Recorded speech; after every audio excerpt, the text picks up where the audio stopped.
लेकिन तीनों का फाइनल होना चाहिए रिजल्ट। इस सीरीज में कोई पैसा की जरूरत नहीं है।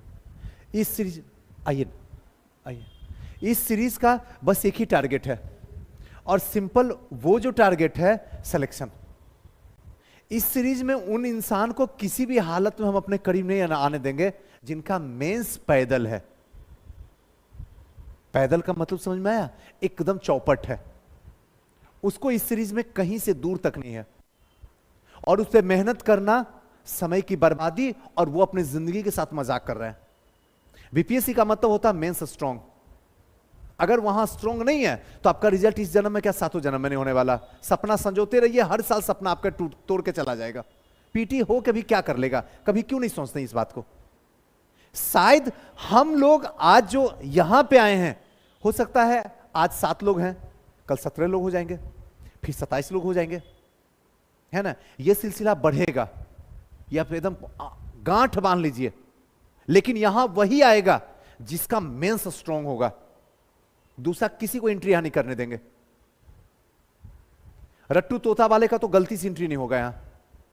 यानी मेंस का मतलब क्या हुआ? जिसको आंसर राइटिंग लिखने आता हो उसी की एंट्री है, बाकी कोई नहीं है। यह संस्था है ही नहीं उसके लायक। जो आके सिर्फ पीटी वन लाइनर वाला करे, यहां तो एकदम बर्बाद हो जाएगा आके। अब हमारा टारगेट क्या है जरा सुन लीजिए। हम 2 पे काम करेंगे, पीटी पे काम करेंगे और मेंस पे काम करेंगे। सुजीत सर, मेंस पे कैसे काम करोगे? आप लोग ऑनलाइन वाले ध्यान रखिएगा, फिर बाद में मत बोलिएगा नहीं समझ में आया। ये पीटी में हम 2 सब्जेक्ट पे टारगेट लेके चले हैं। 2 सब्जेक्ट का मतलब है, एक हिस्ट्री और दूसरा बायो, साइंस का एक पार्ट बायो। इसी दोनों पे हमारा टारगेट रहेगा। पहला 20 दिन जो टारगेट है हमारा, 20 डेज, इसी पे रहने वाला है। और अगर 20 दिन ये अच्छे तरीके से निपट गया तो समझिए आगे आने वाला 4 महीना जो है इस पे काम करेंगे, दुनिया को डिप्रेशन होगा और आपको हैप्पीनेस होगा, ये गारंटी मैं देता हूं। इस समय दुनिया डिप्रेशन में है, कम से कम दुनिया का मतलब है बिहार डिप्रेशन में है। बीपीएससी की तैयारी करने वाले डिप्रेशन में है, हो गया, शुरुआत हो गई है।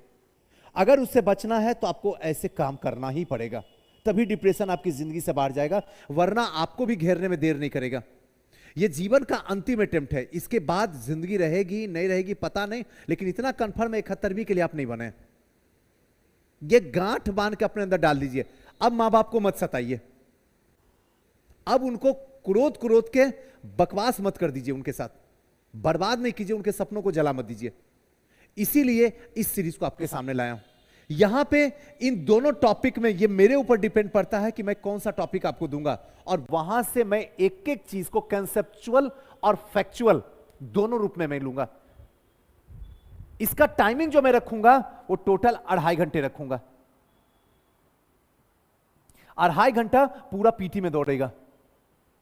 अगर मैं 2.5 घंटा आपसे टाइम ले रहा हूं तो जाहिर सी बात है कि इसमें आपको कम से कम 6 घंटा मेहनत करना होगा, तभी 2.5 घंटा आपका सफल हो पाएगा, वरना बर्बाद हो जाएगा।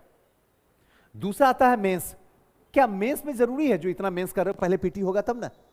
अब पीटी हो जाएगा उसके बाद क्या करोगे? कहां भीख मांगोगे कटोरा लेके? कौन देगा?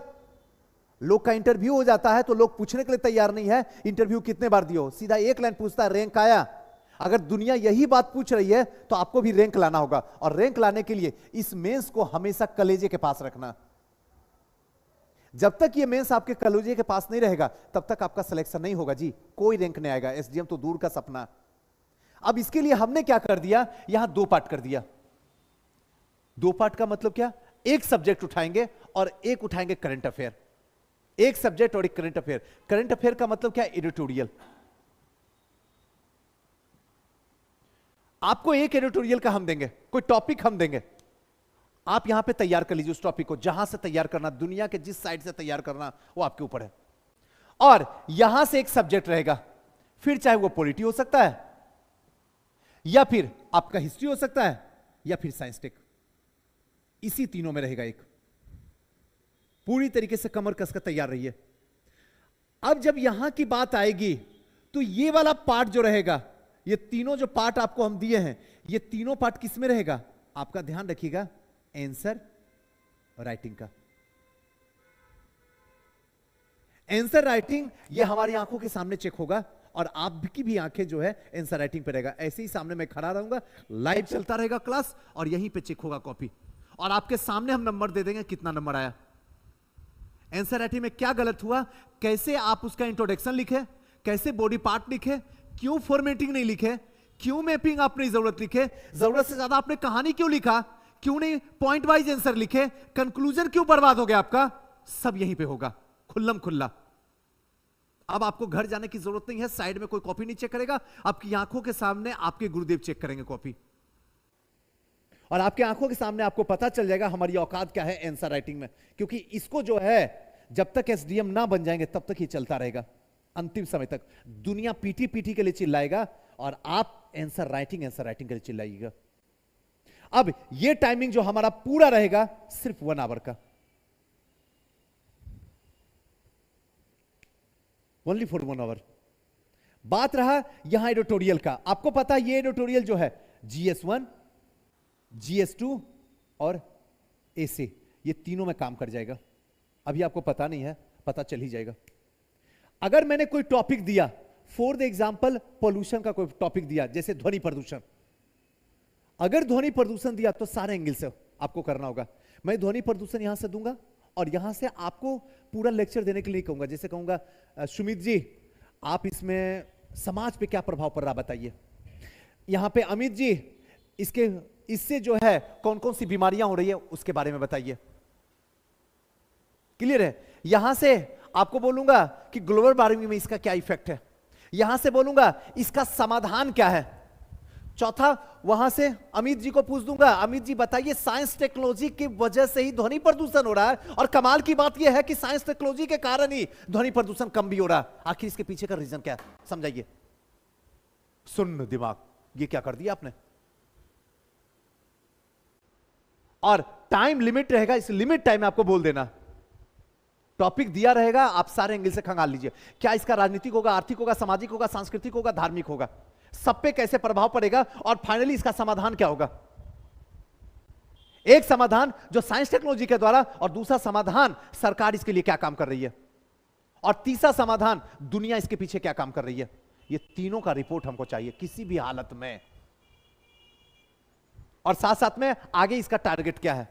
जा रहा कृष्णा जी, नाखून काटिए बैठ के यहां पे, फिर हम दिमाग काटेंगे कल से। क्लियर हो गया ना? बस अब आप समझ लीजिए, इसको कैद करके अपने दिमाग में ले जाकर रख दीजिए। आज के बाद सिलसिला जो है यही चलेगा, आपका ये सिलसिला जो है 29 सितंबर तक चलेगा। आप मेरे करीब रहिएगा, ये टाइम सिर्फ हम ही को देना आपको। परफॉर्मेंस अगर खराब होने लग गया सुजी सर तो क्या कीजिएगा, निकाल देंगे। लगातार परफॉर्मेंस खराब होने लग जाएगा, हम निकाल देंगे। आज कहीं का भी देख लीजिए, किसी भी संस्था का हालत देख लीजिए, 1 ही 2 सिलेक्शन लेता है, 1000 बैठा रहता है, 1-2 का सिलेक्शन होता है, और 1 ही 2 से अगले साल के लिए 5000 लड़का जुगाड़ कर लेता है। क्या मैं गलत बोल रहा हूं? हर जगह एडवर्टाइजिंग करके, हर जगह एक चेहरा होता है, जैसे इस संस्था का चेहरा मैं हूं।